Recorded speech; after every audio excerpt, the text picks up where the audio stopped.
fennel and tarragon. Coriander seeds, which have a lemony citrus flavour when crushed, are often mixed in generous quantities with cumin seeds as part of the spice blend. In the northwest of the country, cinnamon is usually added to garam masala combination. This spice, which is derived from the bark of a tree, is very versatile and can be used in sweet and savoury dishes. Indian bay leaves are always added for their distinctive fragrance and flavour. Commercial mixes of garam masala are available from any supermarket, but anyone with a real sense of adventure will not regret blending their very own. Across India, meats are traditionally roasted in a tandoori oven. For those of you that don't have access to one of these, a barbecue is a very good alternative. Tandoori meats are first marinated with yogurt and garam masala and ginger and garlic and lemon juice.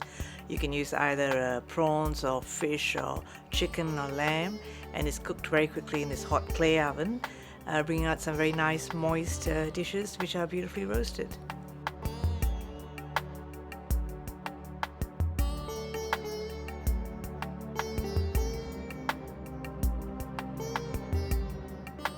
You'll need a few simple ingredients to make a traditional tandoori mixture. Get organised and prepare your paste well in advance so your lamb cutlets can absorb the recipe's exotic and aromatic subtleties, preferably overnight.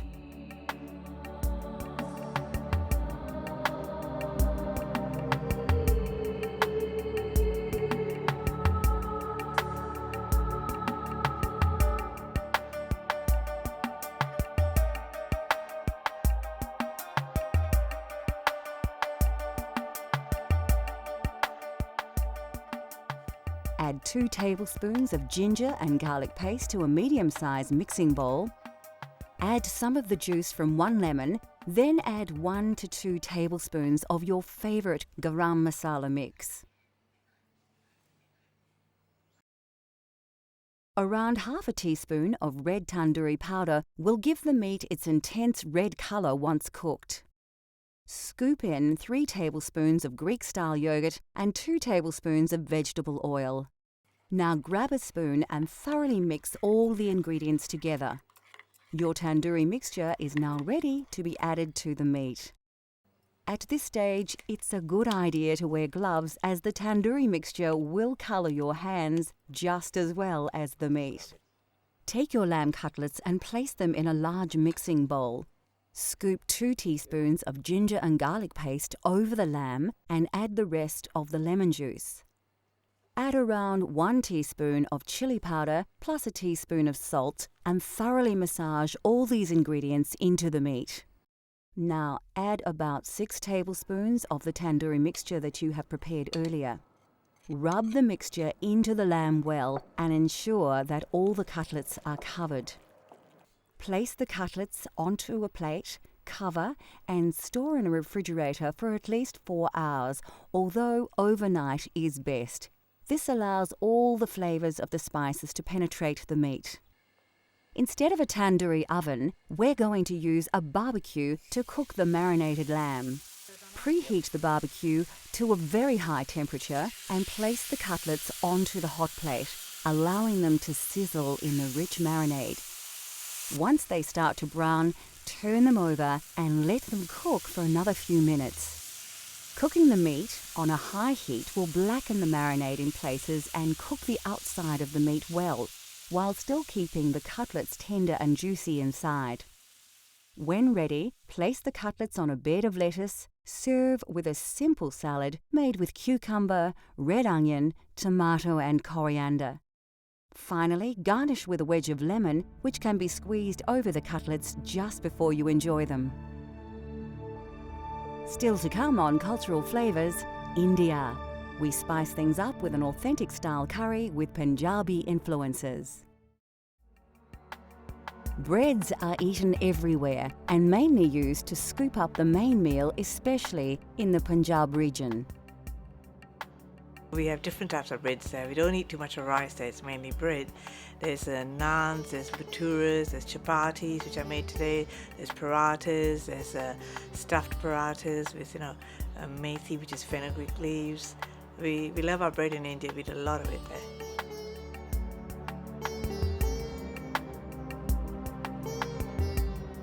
To create authentic Indian chapatis at home, you will only need a few simple ingredients to create your dough base.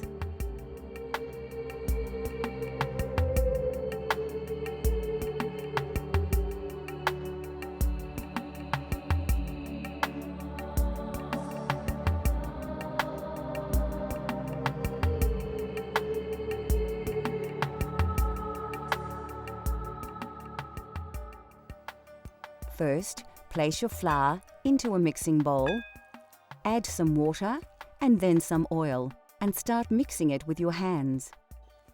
Work the liquid through the flour, forming a dough, and add more water as you go until all the flour is picked up by the dough and it becomes slightly elastic. Make sure you knead the dough well. It should be malleable but not sticky. Then leave it to rest for 20 minutes. Take small pieces of dough and roll them into small balls. Coat them with some reserved flour, then work them into a disc with your hands. You can then roll them flat and thin with a rolling pin, adding flour as required to prevent the chapati from sticking to the pin or board. Place the rolled chapati on a floured plate and continue until you have used up the dough. When you have all your chapatis prepared, heat a griddle plate or non-stick frying pan until it's very hot. Don't use any oil though. Start cooking the chapatis on the hot griddle until they puff up. Then turn and cook the other side, pressing lightly around the edges with a folded tea towel. As each one is cooked, wrap in a clean tea towel until all are ready. This prevents them from drying out. To serve, lightly spread with ghee, which is clarified butter. Chapatis are generally served as an accompaniment to curries and vegetables.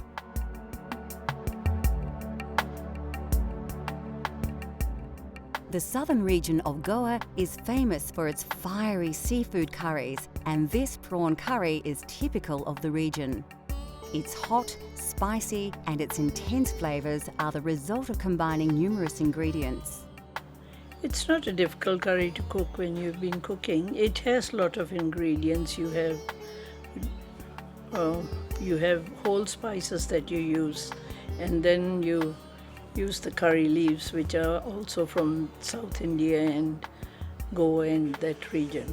And then you use other spices like curry powders, which we blend ourselves, and turmeric and chili powder and things like that. And then you use ground stuff, grind onions and whatever.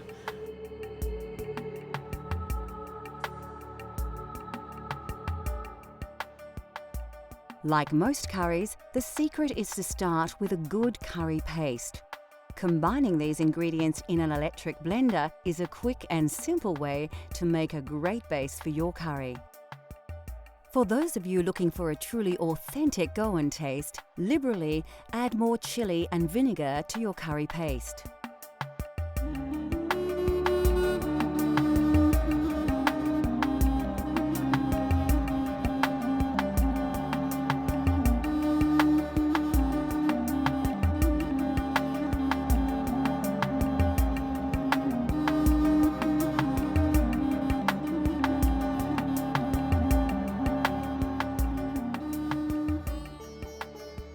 The second stage of this recipe requires a vast array of spices and other ingredients, so it's important to ensure that you prepare everything well before you start cooking.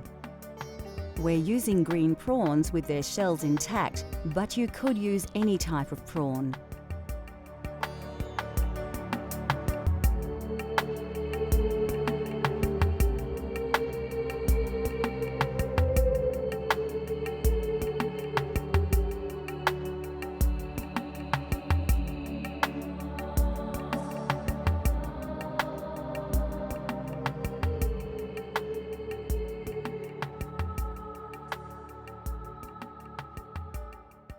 Goan prawn curry is usually enjoyed with basmati rice or eaten with breads such as chapati or naan. To begin, place a chopped red onion into your blender. Add 2 long red chilies and about 3 tablespoons of cooked white onions, 4 peeled cloves of garlic and 2 tablespoons of tomato paste. Next, add 2 tablespoons of white vinegar, 3 chopped tomatoes and half a red capsicum chopped. Finally, pour about 1/4 of a cup of water over all the ingredients. Now blend everything together until you have a well-mixed liquid paste.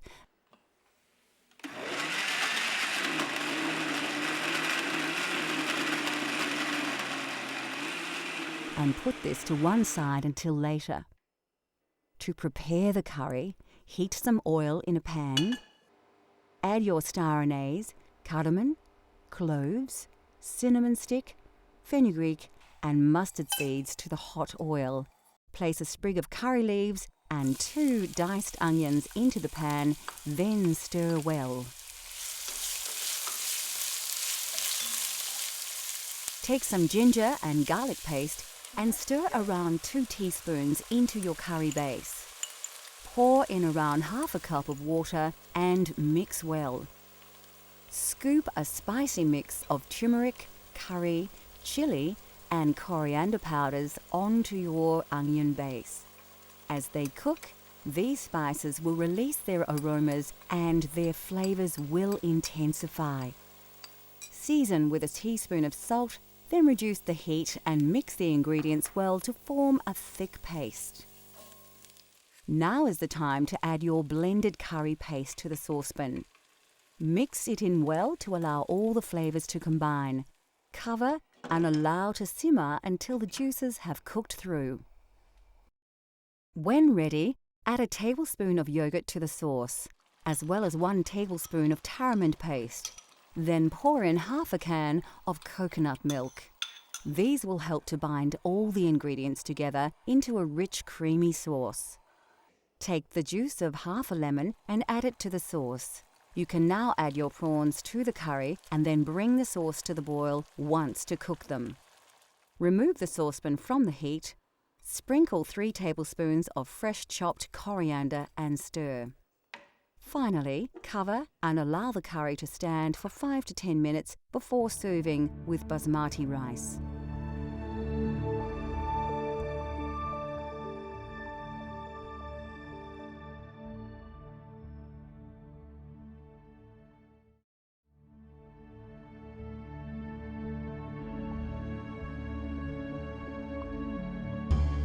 India produces more lentils than any other country in the world. These pulses are packed with high levels of protein as well as many essential minerals and vitamins. They are inexpensive, extremely nutritious, highly versatile and considered by many to be one of the healthiest food sources available. The most popular variety is Moong Dal.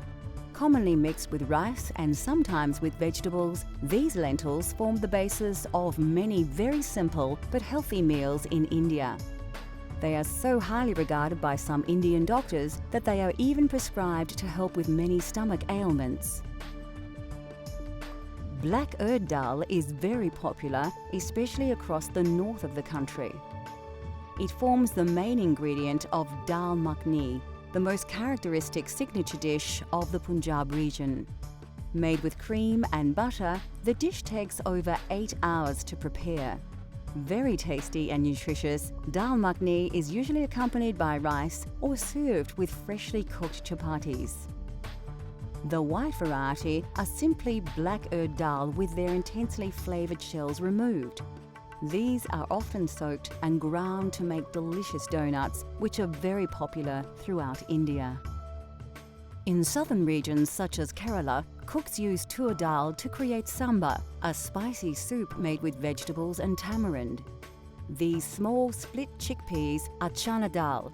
They have a variety of uses, not least as an ingredient in the crispy papadam, a favourite accompaniment at most Indian restaurants around the world.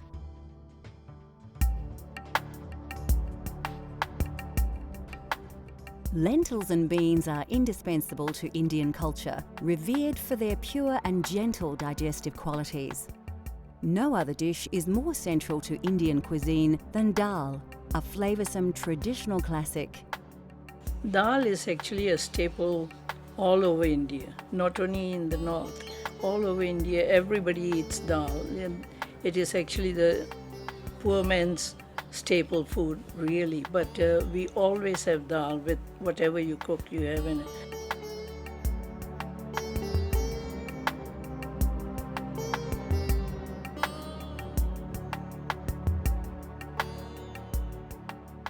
From north to south, dal in all its forms is central to Indian cuisine. Although dal seems like a simple dish, the preparation and complexity of its ingredients comes as a surprise to many.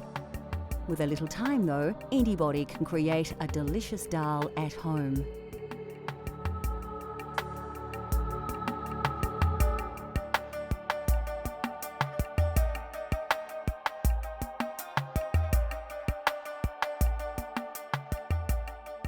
What gives this Punjabi masoor dal its amazing flavour is the traditional spice paste, bursting with a classic combination of spices that produce aromas that will transport your taste buds straight to India.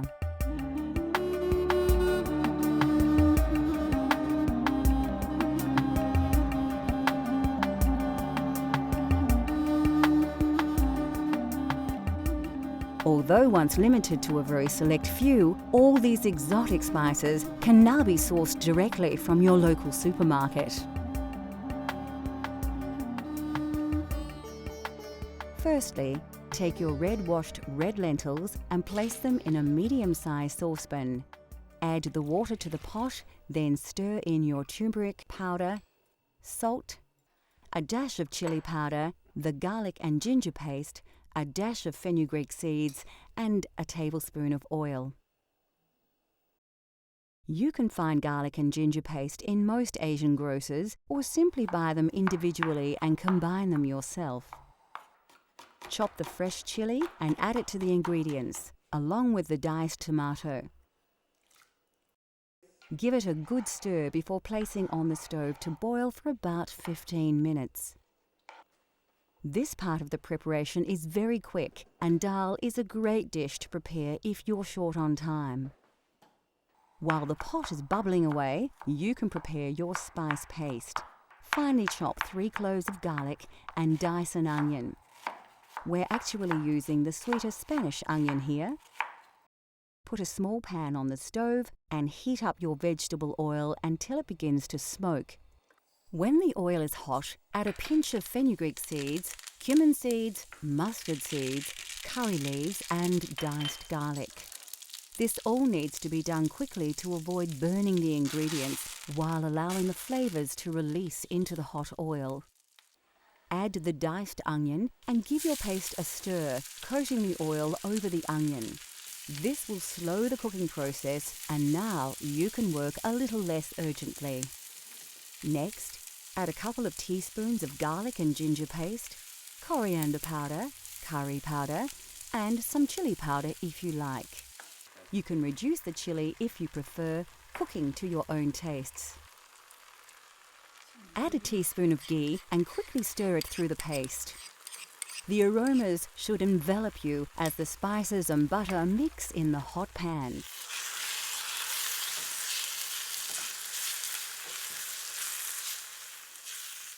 By now, your dal should be cooking nicely and a large portion of the water will have been absorbed by the lentils. Stir the spice paste into the dal on the stove top and mix in well. Keep it on the heat while stirring to help the flavours combine. Lastly, finely chop some fresh coriander, stalks and all, and add it to the dal. Keep a little aside to use as a garnish when serving. Now you too can prepare a traditional Punjabi masoor dal, a delicious, authentic vegetarian Indian dish, rich in flavours and good for you as well.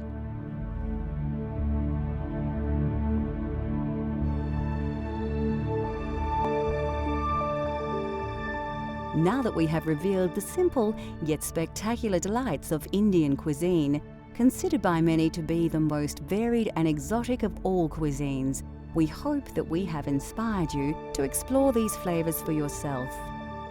Cultural Flavours continues to explore the world and its cultures through the diversity of food. From India to Italy, Greece to Africa, let Cultural Flavours take you on a gastronomic journey so you can experience the tastes of the globe at home.